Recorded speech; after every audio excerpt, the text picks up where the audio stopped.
The veil between worlds. Long before the white man crossed the great waters and before roads cut through forests like wounds, there existed a village called Amaeze, hidden between rolling hills and ancient Iroko trees. Amaeze was not an ordinary village. It was a land where the world of humans and the world of spirits coexisted, separated only by an invisible veil that thinned at nightfall. The elders said that when the earth was young, Chukwu placed Amaeze at the center of two worlds so that humans would never forget that they were not alone. In the daytime, Amaeze looked like any other Igbo village red earth paths. Mud houses with thatched roofs, women pounding fufu, children chasing goats, and men returning from farms with hoes on their shoulders. But when the cake crowed the second time at night and the moon hung low and yellow, Amaeze became something else entirely. There were laws in Amaeze that were never written but deeply known. Nuhuan fetchidwami mirisiech? A heat or sunset.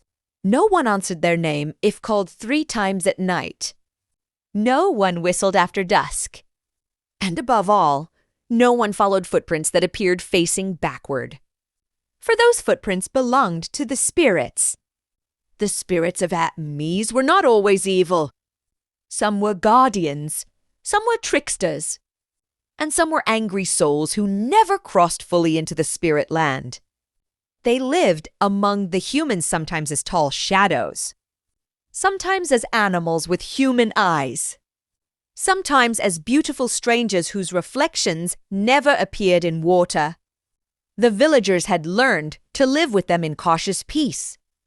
On a night when the wind spoke in whispers and dogs howled without reason, a child was born in Amaeze. His name was Nemdi, meaning my father is alive. As Nemdi's mother screamed in labor, the midwife suddenly froze. She had seen it the flame of the oil lamp bent toward the child, not away from him. Outside, the Wa forest rustled though there was no wind.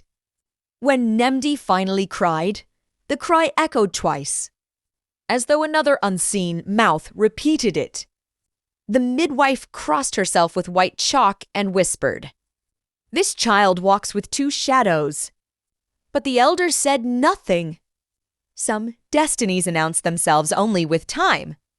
As an age grew him, at age 5, he spoke to empty corners of the compound. At 7, he described people who had died before he was born. At 10, he refused to sleep at night, claiming that they stand by the door and count my breaths.